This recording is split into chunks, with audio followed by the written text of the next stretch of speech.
Hello, everybody. This is Dr. Bob DeMaria. I'd like to welcome you once again to another episode of Ask Dr. Bob. Some very interesting questions.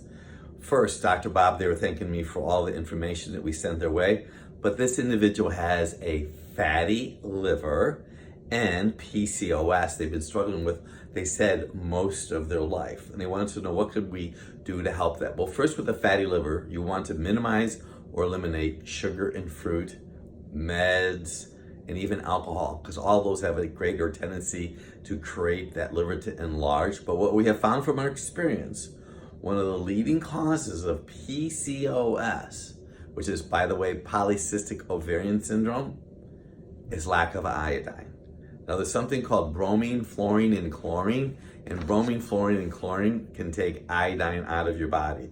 So that means if you've taken a bath or a shower the last 24 to 48 hours, you probably were exposed to bromine, fluorine, and chlorine, and depending on what kind of toothpaste you use. So you may consider doing something called the Urine Iodine Loading Test to find out exactly how much iodine you have.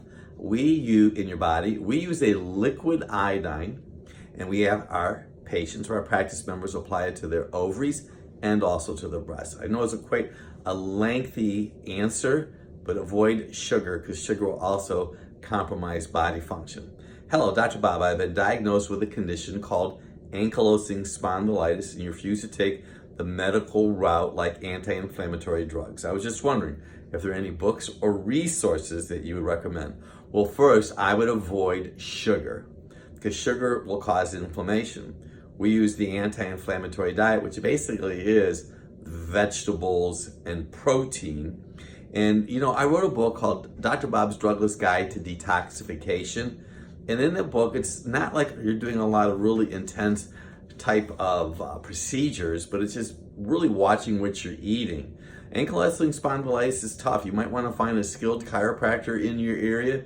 Make sure you're getting appropriate adjustments. We use drop tables. That means it's not that traditional osseous cracking kind of an adjustment, but we've had much improvement, and your spine is going forward. Eliminate sugar, dairy, gluten. You may want to even consider having a food allergy test. We do something called the FIT test to find out what foods you may be sensitive to. Good question, by the way. Dr. Bob, how can I prevent E. coli and other stomach challenges? Well, you know, it's kind of interesting. We use a product in our practice, and I've been using this since 1996.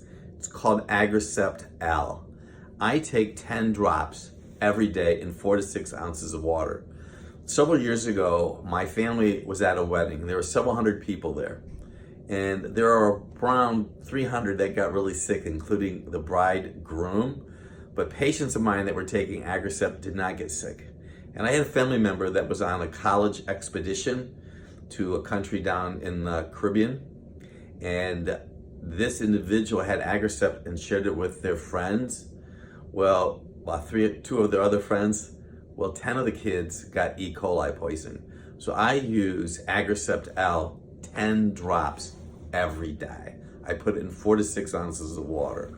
Great questions. You know, you can come and visit us in Westlake, Ohio, or in Naples, Florida. Look forward to seeing you. It's Naples, Florida. Look forward to seeing you.